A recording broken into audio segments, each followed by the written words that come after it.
మన ప్రభువైన యేసుక్రీస్తు నామములో మీ అందరికీ శుభాభివందనాలు. బాగున్నారండి? ఈరోజు దేవుని యొక్క వాక్యాన్ని మనం విందాం. ఈ వాక్యం మొదటి నుంచి చివరి వరకు వినండి. ఎవరైనా సబ్స్క్రైబ్ చేయకుంటే చేయండి.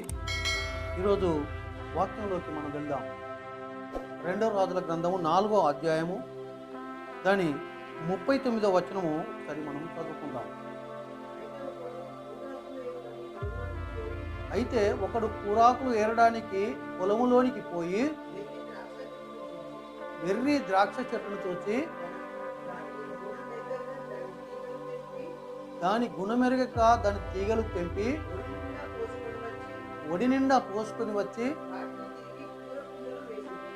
తిరిగి కూర కుండలో వేసెను. వడ్డింపగా ప్రవక్తల శిష్యులు రుచి చూచి, దైవజనుడా, కుండలో విషమున్నదని కేకలు వేసి తినక మానేది. చాలండి. ఈరోజు దేవుని యొక్క వాక్యంలోని చూసినట్టయితే ఇలా కొన్ని మాటలు మనకు కనబడుతున్నాయి. మొదటిగా ప్రవక్తల శిష్యులు పొలంలోనికి పోయారు అన్నది చూస్తున్నాం. రెండవదిగా వెర్రి తీగలను వారు వేరినట్లుగా మరి తెచ్చి కూర వండినట్లుగా మనం చూస్తుంటున్నాం. అది ఎలాంటి తీగో ఏదో తెలియక దాని గుణం ఎరగక మరి దాన్ని తెచ్చినట్లుగా మూడవదిగా మనం చూస్తున్నాం. నాలుగవదిగా అక్కడ ప్రాబ్లం ఏంటిది అని చెప్పేసి దైవ సేవకుని అడిగి తెలుసుకున్నట్లుగా మనం చూస్తున్నాం. సేవకుడు చెప్పిన తర్వాత అలాగనే ఆ సేవకుడు చెప్పినట్లు చేసినప్పుడు ఆ కుండలో ఏ జబ్బు ఏ విషము లేకుండా మరి మారిపోయినట్లుగా మనం చూస్తున్నాం. ఈ 5 విషయాలను మనము గమనించినట్లయితే మొట్టమొదటిగా ఈ వ్యక్తులు ఎక్కడికి వెళ్ళారు? పొలములోనికి వెళ్ళారు. పొలము లోకము అంటే ఈ లోకములో మరి ప్రవక్తల శిష్యులు అనగా దేవుని బిడ్డలైన వారు అని మనం అర్థం చేసుకోవాలి. ఈ దేవుని బిడ్డలైన వారు ఎక్కడికి వెళ్ళాలి? ఈ పొలములోనికి వెళ్ళి అనగా ఈ లోకములో మనము వచ్చి ఉన్నాం, ఈ లోకంలో మనం తిరుగుతున్నాం, ఈ లోకంలో మనకు ఆహారం కావాలి, ఈ లోకంలో మనం బ్రతకాలి, మన కొరకంటూ మరి ఒక స్థానాన్ని సంపాదించుకోవాలి, మనకంటూ ఒకటి నిలబెట్టుకోవాలి. అయితే ఈ వ్యక్తులు పొలములోకి వెళ్ళారు. ఏదైతేందిలే, ఏ కూరాకైతేందిలే అని చెప్పేసి ఏరడం మొదలుపెట్టారు. వీళ్ళు దేవుని యొక్క సేవకులు, దేవుణ్ణి ఎరిగిన వారు, దేవుని జ్ఞానం కలిగిన వాళ్ళు. దేవుని జ్ఞానం కలిగిన వాళ్ళు జ్ఞానంతో ఉండాలి. జ్ఞానం లేని వాళ్ళలాగా ఉండము అది సరి అయింది కాదు. ఇక్కడ వీళ్ళను మనం గమనించినట్లయితే పొలంలోనికి వారు వెళ్ళారు. వెళ్ళిన తర్వాత ఇక్కడ వారు చేసిన యొక్క పని ఏ చెట్టు ఏది అని చెప్పేసి దాన్ని చూడాలి. మంచి చెట్టు మంచి ఫలములు ఇస్తుంది. వీరు ఏం చేశారు? మత్తయి సువార్త దాని 7వ అధ్యాయం దాని 17వ వచనం చూస్తే చెడ్డ చెట్టు చెడ్డ ఫలములు ఇస్తుంది, మంచి చెట్టు మంచి ఫలములు ఇస్తుంది అని మనం చూస్తున్నాం. చెడ్డది మంచి ఫలములు ఇయ్యనేరదు, మంచిది చెడ్డ ఫలములు ఇవ్వవు. కానీ చాలామంది ఏం చేస్తున్నారంటే వారు ఏరుతూ ఉంటున్నప్పుడు ఎలాంటిది ఏరుతున్నారో వాళ్ళకు తెలియదు. ఇక్కడ మంచిదా చెడ్డదా అని ఆలోచన చేయరు చాలామంది. మనం అది ఆలోచన చేయాలి. ఎలాంటి ఒక స్థితిలో ఉన్నాం, నేను ఎలాంటి ఒక చెట్టు నా ముందు ఉంది అనేది మనం గమనించాలి. అనగా ఎలాంటి మనుషులు నా ముంగట్టున్నారు, ఎలాంటి వాళ్ళ మధ్యలో నేను ఉంటున్నాను, నాకు ముందు వెనక ఉంటున్న వాళ్ళు ఎలాంటి యొక్క వ్యక్తిత్వం కలిగిన వాళ్ళు, అది మనం అర్థం చేసుకోలేకుంటుంటే మనం సరి అయిన సత్యాన్ని గ్రహించలేము. ప్రియమైన మిత్రులారా, ఇక్కడ వీళ్ళు చేసిన యొక్క పని ఏంటిది? చెడ్డ చెట్ట మంచి చెట్ట దాన్ని గమనించలేదు. అక్కడ వాళ్ళు వెళ్ళొచ్చి ఆ యొక్క చెడ్డ చెట్టును మరి మంచిది అనుకొని దాన్ని తీసుకుని వచ్చినట్లుగా మనం చూస్తున్నాం. మత్తయి సువార్త 12వ అధ్యాయం 33వ వచనం చూస్తే చెడ్డ చెట్టు దాని ఫలమును బట్టి తెలియనని మనం చూస్తున్నాం. ప్రియమైన మిత్రులారా, ఇక్కడ చూసిన చెడ్డ చెట్టు ఏదైతే ఉందో, పనికిమాలిన చెట్టు ఏదైతే ఉందో దాని ఫలాలను బట్టి అది మనకు అర్థమవుతుంటుంది.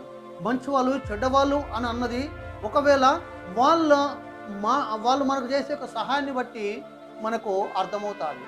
వాళ్ళు మనకు చేస్తూ ఉంటున్నప్పుడు ఒకవేళ మనకు చేయడానికి వెనక ముందు అవుతున్నారా, మనకు సహకరించడానికి వెనక ముందు అవుతున్నారా, అలాంటి వాళ్ళు మంచి వల్ల చెడ్డ వల్ల మనం అర్థం చేసుకోవచ్చు. అందుకొరకే ఇక్కడ చెట్టు దాని ఫలమును చూసి మనము మరి గుర్తుపడతాం. మరి మనతో ఉన్న మన స్నేహితులు ఎలాంటి వారు, మరి మనకున్న స్నేహితులు మరి మంచి వాళ్ళ కాదా, మరి మనం తిరుగుతున్న మన చుట్టుపక్కల వాళ్ళు ఎలాంటి వ్యక్తులు, వారు ఫలాలు ఇవ్వగలరా, ఫలాలను దొంగిలించగలరా అని మనము గమనించగలిగిన వ్యక్తిగా మనం ఉండాలి. ఇక్కడ నువ్వు దాన్ని గుర్తుపట్టాలి. చెట్టును చూసి మరి ఆ చెట్టును చూసి మనం గుర్తుపట్టాలి. నీవు పూజిస్తున్న ఆ దేవుడు ఎలాంటి వాడన్నది నువ్వు గుర్తుపట్టాలి. నువ్వు నిత్యం పూజిస్తున్న దేవుడు సరి అయిన వాడా కాదా, మరి అలాంటి వ్యక్తి గుణం ఏంటిది, అలాంటి వ్యక్తి ఎవరు, ఈయన ఎలాంటి పరిస్థితిలో ఉన్నాడు, ఈయన ఏమి చేశాడు, ఖచ్చితంగా మనతో ఉంటున్న వ్యక్తులను మనం గుర్తు పట్టాలి అని నేను మీతో మనవి చేస్తున్నాను. అందుకొరకే ఈ చెడ్డదా మంచిదా అని యోచించకుండా మనం ముట్టరాదు. ఆ చెట్టును దాని ఫలాన్ని చూసి మనము మొదటిగా గుర్తుపట్టాలి. కానీ ప్రవక్తల శిష్యులు ఆ ఫలాలను చూసి గుర్తుపట్టాలి, ఫలాలను చూసి ఆలోచన చేయలేదు. రెండో విషయానికి వచ్చినట్లయితే ఇక్కడ వెర్రి తీగలను వేరి ఉన్నారని చెప్పేసి 2వ రాజులు 4వ అధ్యాయం 39వ వచనంలో మనం చూసినట్లయితే వాళ్ళు ఏరి మరి వేస్తున్నారు. వాళ్ళ ఏరుతున్న తీగ ఎలాంటిదంట, వెర్రి తీగ, మంచిది ఏరుకోలేదు. పైకి చూస్తే మంచి కనబడ్డట్టుగా కనబడి ఉండవచ్చు, కానీ వాళ్ళు ఏరింది ఇలాంటి చెడ్డది, ఇది ఒక వెర్రి తీగ అన్న విషయము వాళ్ళకు అర్థం కాలేదు. ప్రయాణికులారా, ఇందుకే మనం కూడా కొన్నిసార్లు ఎలాంటి వాళ్ళను మనం ఏరుకుంటున్నాం, ఎలాంటి వాళ్ళను మనం సెలెక్ట్ చేసుకుంటున్నాం, మరి వాళ్ళ తత్వం ఏంటిది, వాళ్ళ గుణము ఏంటిది, వాళ్ళు ఎలాంటి తత్వం కలిగిన వాళ్ళు. మనకు చూస్తే రంగు ఎత్తు చిత్తు మంచిగా కనబడవచ్చు, వాళ్ళను చూస్తే చాలా మంచి వాళ్ళుగా కనబడవచ్చు, వాళ్ళు మన ఆఫీసులో ఉంటున్న వర్కర్స్ చూసినప్పుడు చుట్టూ వాళ్ళంతా కూడా మంచి వాళ్ళేలాగానే కనబడుతున్నారు కావచ్చు. మన స్కూల్లో ఉంటున్న పిల్లలు, మన స్కూల్లో ఉంటున్న స్నేహితులందరూ కూడా కొందరు మంచి వాళ్ళనే కనబడుతున్నారు కావచ్చు. కానీ ప్రేమ వాళ్ళ గుణాన్ని చూసి మనము వారితో స్నేహాన్ని మనము చేయాలి. వాళ్ళు ఎలాంటి వ్యక్తులు అనేది మనము గుర్తుపట్టాలి. యోనా 4వ అధ్యాయము 5వ వచనం.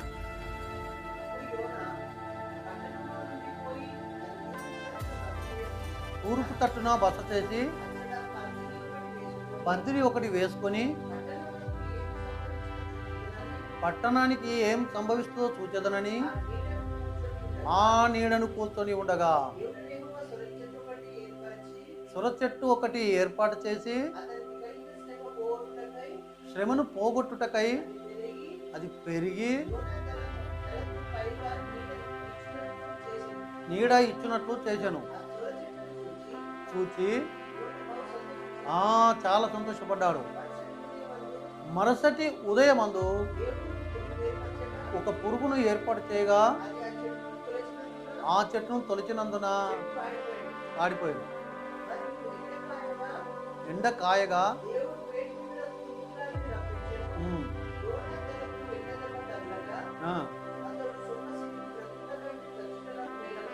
చూడండి, ఇక్కడ గుణము మనము దాని తీగలు ఎలాంటివి అన్నది మనం ఖచ్చితంగా మనం గుర్తుపట్టాలి. దాని తీగలు మరి మంచిదా చెడ్డదా అన్నది మనం గుర్తుపట్టాలి.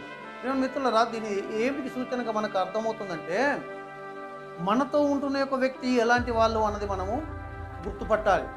ఇక్కడ ఈ వ్యక్తి నీడ ఇచ్చింది అని సంతోషపడ్డాడు. అప్పటి మనం తాత్కాలికంగా సంతోషం అనేది మరి ఆ వ్యక్తి కనబడుతున్నది.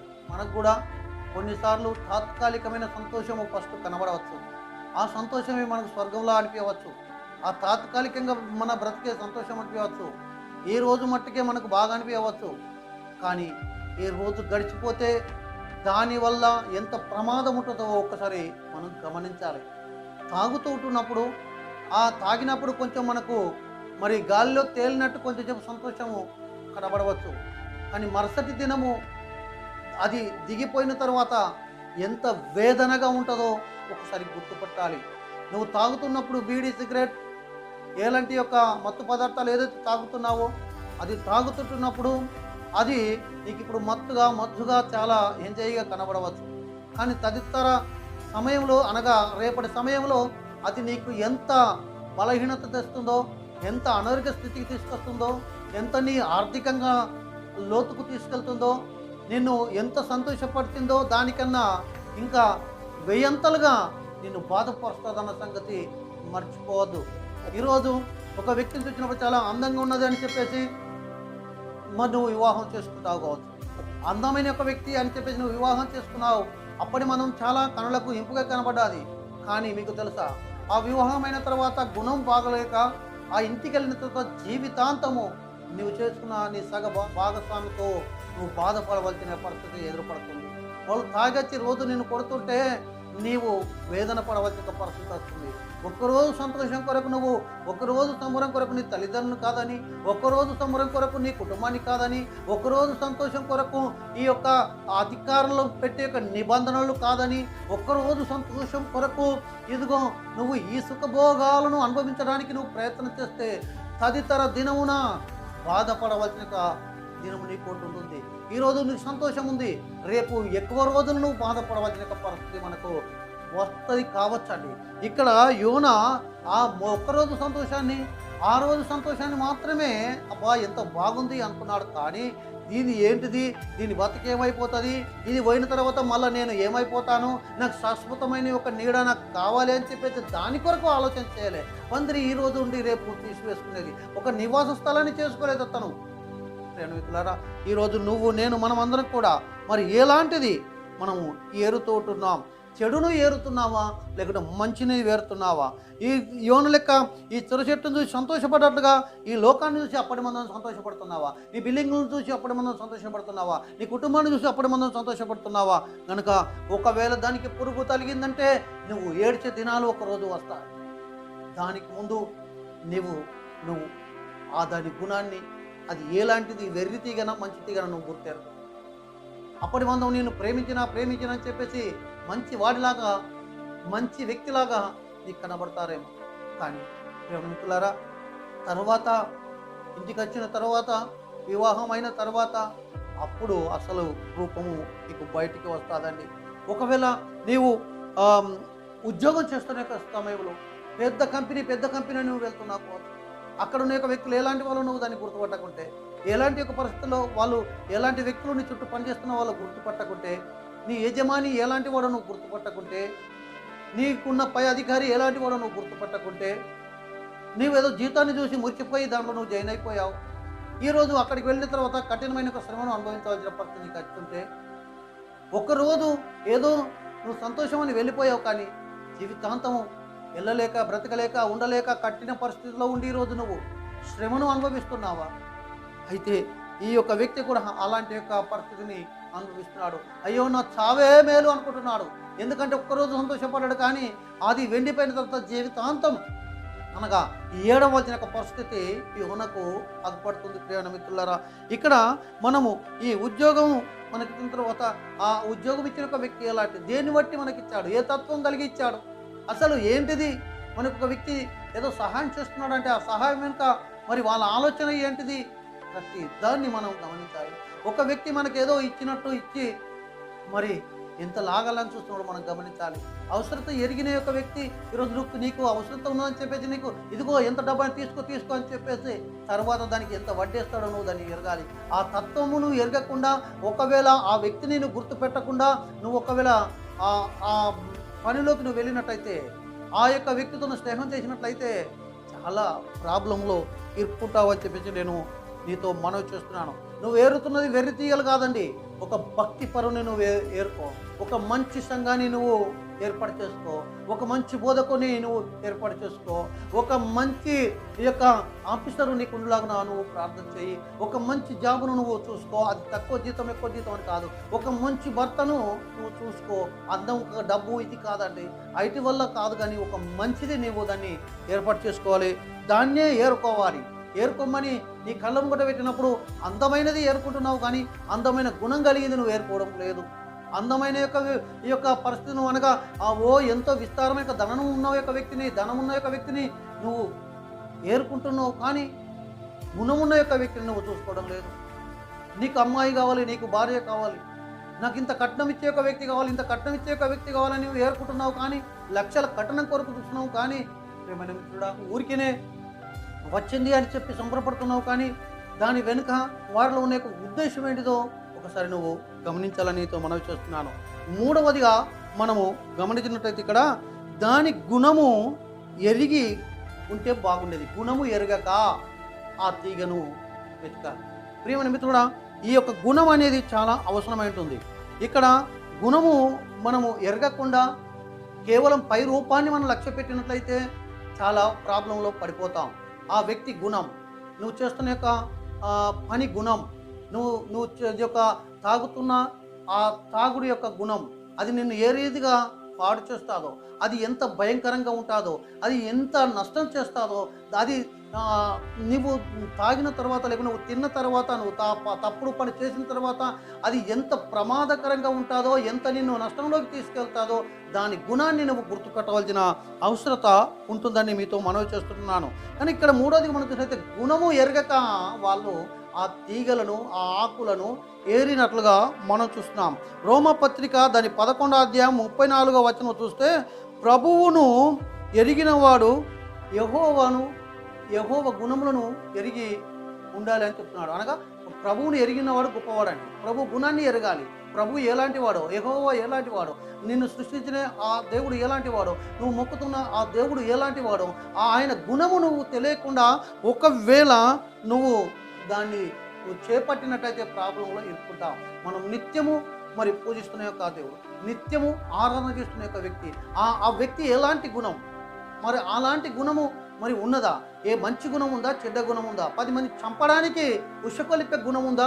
పాపం చేయడానికి ఉషకొలిపే గుణం ఉందా? తాగడానికి ప్రోత్సహించే గుణం ఉందా? ఎలాంటి యొక్క వ్యక్తి అయి ఉన్నాడు నీవు నిత్యం పూజిస్తున్న ఆ వ్యక్తి? అలాగనే ఆ వ్యక్తి తత్వాలను, ఆ గుణాలను గుర్తుపట్టవలసిన అవసరం ఈరోజు ఉంటుందని నేను మీతో మనవి చేస్తున్నాను. దేవుని యొక్క వాక్యం తెలుస్తుంది. ప్రభువు మనసు ఎరిగినవాడు ఎవడు అని మనం చూస్తున్నాము. దేవుని యొక్క మనసును మనం ఎరగాలి, ఆయన గుణాన్ని మనం ఎరగాలి. ఆయన మనసు ఏంటిదో తెలుసా అండి? తన ప్రాణం పోతున్నప్పుడు కూడా మరి క్షమించుమని చెప్పగలిగిన గుణము ఆ ప్రభువుది. ఆ గుణాన్ని ఎరిగిన వాడు ఖచ్చితంగా ఆయనను ఎప్పటికి కూడా ఆయనకు దూరమై ఉండడు. ఇక్కడ మనం చూస్తున్నాం, యెహోవా ఉత్తముడని రుచి చూచి నేను ఎరిగితిని అంటాడు. ఆయన రుచి చూచిన వాళ్ళు ఎన్నటికీ కూడా మరి ఆయనకు దూరమై ఉండరు. ప్రియమైన మిత్రులారా, ఇక్కడ మనం చూసిన దాని గుణాన్ని మనము ఎరగవలసిన యొక్క పరిస్థితి మనకు ఉంటుందని మీతో నేను మనవి చేస్తుంటున్నాను. నువ్వు చేసే పాపము గుణం ఏంటిదో నీకు తెలుసా? నువ్వు తాగుతున్న దాని గుణం ఏంటిదో నీకు తెలుసా? తర్వాత కట్లపాము వల్ల కాటేసి నిన్ను ప్రాబ్లములకు తీసుకుని వెళ్తారు. అలాంటి దాని గుణమును ఎరిగి దానికి దూరంగా ఉండు. ఒకవేళ దాని గుణం మంచిదైనట్లయితే నీకు మంచి చేస్తారు. దాని గుణం ఒకవేళ చెడ్డదైనట్లయితే నీ జీవితాంతం నువ్వు బాధపడవలసిన పరిస్థితికి తీసుకుని వస్తారు. అలాంటి గుణాన్ని ఎరగకనే ఈ వ్యక్తులు ఆ ఆకులను ఏరుకొని తీసుకొని వచ్చినట్లుగా మనం చూస్తుంటున్నాం. కనుక ఇక్కడ వారి యొక్క గుణాన్ని మనం గమనించాలి, వారి తత్వాన్ని మనం గమనించాలి, మన ఆఫీసర్ గుణం మనం గమనించాలి, మనతో ఉన్న కొలిక్కు వాళ్ళ యొక్క గుణం ఎలాంటిదో మనం గమనించాలి. ఆ గుణాన్ని గమనించకుండా మనం ఏది చేసినా చాలా ప్రాబ్లములో మనం ఇరుక్కపోతాం. ఇలాగా మన కుండ అంత జబ్బు కుండగా మారిపోతుంది, రోగపు కుండగా మారిపోతుంది. ఇక్కడ 4వదిగా మనం గమనించినట్లయితే ఈ ఏరుకుంటూ వాళ్ళు తీసుకొచ్చి దాంట్లో వేసారు, దాని గుణం ఎరగలేదు. మొదటిగా పొలములకు వెళ్ళారు, రెండోదిగా వెర్రి తీగలను ఏరుకొని వచ్చారు, మూడవదిగా దాని గుణము ఎరగలేదు, 4వదిగా దాన్ని చూస్తున్నట్లయితే ఆ కుండలో దాన్ని వేశారు. ఆ కుండ వేయగానే అది జబ్బు విషముతో నింపబడ్డారు. మనం అనుకుంటాం అన్ని పనికి మాలేదు అని తెచ్చి మన దగ్గర పెట్టుకుంటే చాలా అనుకుంటాం. ఏదైతే మనం కుప్ప పెట్టుకుందాం అనుకుంటారు. ప్రియమైన మిత్రులారా, ఈరోజు చెడుదో మంచిది పనికి మాలేది ఏదైనా పర్వాలేదు, నేను గొప్పని కావాలని మనం ఆలోచిస్తాం. దొంగ డబ్బు కానీ, దొర డబ్బు కానీ, పాపం చేసే డబ్బు కానీ, ఎలాంటిదైనా కానీ మనం సంపాదించే చాలు అని అనుకునే పరిస్థితులు మనం కొన్నిసార్లు ఉంటాం. ఎలాంటి డబ్బు అయితే నాకే నా ఇంట్లో కష్ట చాలని, ఎలాంటి యొక్క శాపగ్రస్తమైతే నా ఇంట్లో ఉంటే చాలని, ఎలాంటి అపవిత్రమైతే నా ఇంటి నిండితే చాలని అనుకునే వాళ్ళు చాలామంది ఉన్నారు. కానీ చివరికి అది వచ్చిన తర్వాత ఎంత ప్రమాదంలో పడిపోతామో మీకు తెలియదు. ఒకవేళ అపవిత్రమైంది మన ఇంటికి వచ్చినట్టయితే మన కుటుంబం అపవిత్రంగా మారే అవకాశం ఉంది. ఒకవేళ శాపగ్రస్తమైంది మన ఇంట్లో ఏదైనా ఉన్నట్టయితే మన ఇల్లు శాపగ్రస్తంగా మారిపోయే అవకాశం ఉంటుంది. అందుకని ఇక్కడ వాళ్ళు గుణం ఎరగలేదు. ఆ గుణం ఎరగకుండా అక్కడ తీసుకొచ్చేసి ఆ కుండలు వేసేసి దాన్ని ఉడకబెట్టేశారు. ఎందుకంటే వారికి మంచి ఆహారం అనుకున్నారు, అదే వారి ఆకలి తీరుస్తుంది అనుకున్నారు. కానీ తీర చూస్తే జబ్బు చేసిన కుండ. ఈరోజు మనము ఈ యొక్క జబ్బుతో, అనారోగ్య స్థితితో బాధలతో ఇరుకులతో ఇలా అవ్వడానికి కారణం ఏంటంటే దాని లక్షణాలు దాని గుణాలు మనం ఎరగలే. ఎర్రి తీగలు తీసుకొచ్చి మనం వేసుకుంటున్నాం, ఏదైతే అనుకుంటున్నాం. కాబట్టి ఈరోజు మనము ఈ యొక్క చేదు జీవితాన్ని అనుభవించవలసిన పరిస్థితి మనకు కనబడుతుంది. ప్రియమైన మిత్రులారా, ఈ చేదు జీవితము మరి ఈ ఇంట్లో కనబడుతుంటుంది. ఇక్కడ మనం 2 రాజుల గ్రంథం 4:40 ఒకసారి చదువు. ఈ విషయం ఏంటంటే, అయ్యా మరి అంత చేదుగా మారిపోయింది, మా బతుకంత ఇట్లా నష్టంలో ఉన్నది, ఏం చేసినా మాకు సఫలం అవ్వడం లేదు, మా కుటుంబంలో చాలా ఇబ్బందిగా ఉంటుంది, మరి ఎందుకు అవుతుంది అని చెప్పేసి సేవకు దగ్గరికి వెళ్ళేసి అడిగారు ఈ ప్రవక్తల శిష్యులు. అప్పుడు సేవకుడు చెప్తున్న మాట చదువునా, పిండికి వచ్చిన తేగని ఆ తేగ కుండలో దాన్ని వేసి జనులు భోజనం చేయటకు వడ్డించడి. చూశారండి, దేవుని యొక్క సేవకుడి దగ్గరికి ఎప్పుడైతే ఈ యొక్క విషయం పోయింది, ఈరోజు మనకు ప్రాబ్లం వచ్చిన తర్వాత ఆ ప్రాబ్లమ్స్ మనం క్లియర్ చేసుకోవడానికి ఏ సేవకుడి దగ్గర సలహా తీసుకుంటున్నావు? నాకు బాగా తెలుసులే, మా సేవకుడి కన్నా ఎక్కువ నువ్వు అనుకుంటున్నావా? మా గురువు కన్నా ఎక్కువ బాగా తెలుసు నాకు అనుకుంటున్నావా? నీకు నువ్వే సొంతగా ప్రయత్నాలు చేసుకుంటున్నావా? నీకేదైనా సమస్య వచ్చిన తర్వాత ఆ సమస్యను సాల్వ్ చేసుకోవడం కొరకు నీవు నీ సేవకు దగ్గర వచ్చి నువ్వు అడుగుతున్నావా?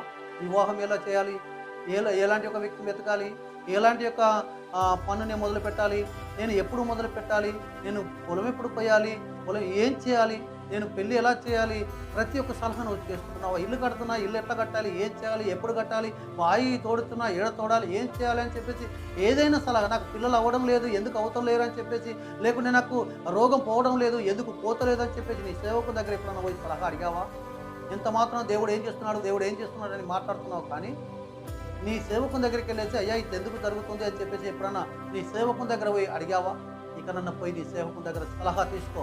ఆ సేవకుని దగ్గర నుండి మంచి సలహా తీసుకున్నట్లయితే ఆ సలహా నిన్ను మంచి దారిలో పెట్టేస్తుంది, నీకు మంచి జీవన ఉపాధి కలిగిస్తుంది.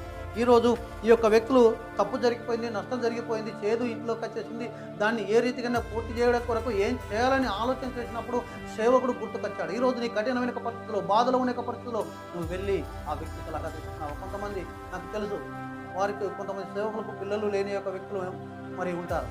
వారు ఏం చేస్తుంటారు తెలుసా అండి, నేను సేవకునే కదా, ఇంకొక సేవకు దగ్గర నేను ఎందుకు అడగాలి, ఎందుకు తెలుసుకోవాలని అనుకుంటారు. అలాగనే లేకుండా ఉంటారు, కానీ వేరే వాళ్ళ దగ్గర సలహా తీసుకోవడానికి ఇష్టపడరు. ఒక వ్యక్తి రోగం పోతలేదు, ఆ రోగం ఎందుకు పోకుండా అలాగనే ఉంటాడు, కానీ ఈ రోగం ఎందుకు పోతలేదు అని చెప్పేసి ఇంకొక వ్యక్తి సలహా తీసుకోలేదు. ఎందుకంటే నేనే గొప్పవన్నీ అని మనం ఫీల్ అయిపోతాం. దేవుని మిత్రులారా, ఇక్కడ చూసినట్లయితే అలా కాకుండా ఒక సేవకు దగ్గర సలహా తీసుకోవాలి. నీ సేవకు దగ్గరికి వెళ్ళి నువ్వు సలహా తీసుకో, నీకు మంచి జరుగుతుంది. ఈ సలహా తీసుకున్న తర్వాత సేవకుడు ఒక మాట చెప్పాడు, కొంచెం పిండి తెచ్చేసి దాంట్లో వేయండి. పిండి అనగా దేవుని యొక్క వాక్యం, అనగా దేవుని యొక్క వాక్యం చేత సమస్తం కూడా కల్మషాన్ని కడిగి వేస్తుంది, సమస్తం శుద్ధీకరిస్తుంది. దేవుని యొక్క వాక్యము నీకున్న యొక్క ప్రతి దాన్ని తుడిచివేస్తుంది. దేవుని యొక్క వాక్యము నిన్ను పరిశుద్ధంగా మారుస్తుంది. దేవుని యొక్క వాక్యం నీ జీవితాన్ని మరి మార్చి వేస్తుంది. అందుకొరకు ఈయన చెప్పాడు, ఈ కొంచెం పిండి వేయాలి. ఆ పిండి దేవుని యొక్క మరి యొక్క వాక్యానికి సాదృశ్యంగా మన ముందు ఉంటుంది. ఆ పిండి ఎప్పుడైతే వేశాదో, మనం ఇక్కడ వాక్యంలో చూస్తున్నాం, 1 కొరింథీ 5:6 మనం చూస్తున్నాం, అది ఈ యొక్క దేవుని యొక్క వాక్యానికి సాదృశ్యంగా మనకు కనబడుతుంటుంది. అందుకొరకే ఇప్పుడు ఈ యొక్క కుండలో ఎప్పుడైతే ఆ పిండి వేశారో, ఆ దేవుని యొక్క వాక్యాన్నితో వారు ప్రయత్నం చేశారో, అప్పుడు ఆ కుండ జబ్బు లేని కుండగా మారిపోయింది. ప్రియమైన మిత్రులారా, ఆ కుండలో ఇప్పుడు జబ్బు లేదు. ఒకప్పుడు రోగం ఉండేది, ఒకప్పుడు బాధలు ఉండేది, ఒకప్పుడు సమస్య ఉండేది. దేవుడి వాక్యం అనేది వచ్చి ఇవన్నిటిని కూడా క్లియర్ చేసేసి ఒక పరిశుద్ధంగా మార్చేసింది, జబ్బు లేని యొక్క జీవితానిగా చేసేసింది. ఏ ప్రాబ్లం లేకుండా ఆ వాక్యం అనేది చేస్తుంది. భార్య భర్తల మధ్యలో కానీ, కుటుంబం మధ్యలో కానీ, మరి అలాంటి యొక్క చుట్టుపక్కల ఇంటి పక్కల వాళ్ళ మధ్యలో కానీ ఏదైనా సమస్య ఉన్నట్లయితే దేవుని యొక్క వాక్యం చేత నేను శుద్ధీకరించుకోండి. కుటుంబంలో ఏదైనా ప్రాబ్లమ్స్, ఏదైనా సమస్య వస్తే ఈ యొక్క వాక్యం చేత నేను మరి శుద్ధి చేసుకో, నువ్వు దాన్ని సరి చేసుకో. ఆ వాక్యమే నీకు సరి అయిన మార్గాన్ని చూపిస్తాను. దేవుని యొక్క వాక్యము నిన్ను మరి బాగు చేస్తాను. ఇట్టి మాటలు దేవుడు దీవితుని గాక. ఆమేన్.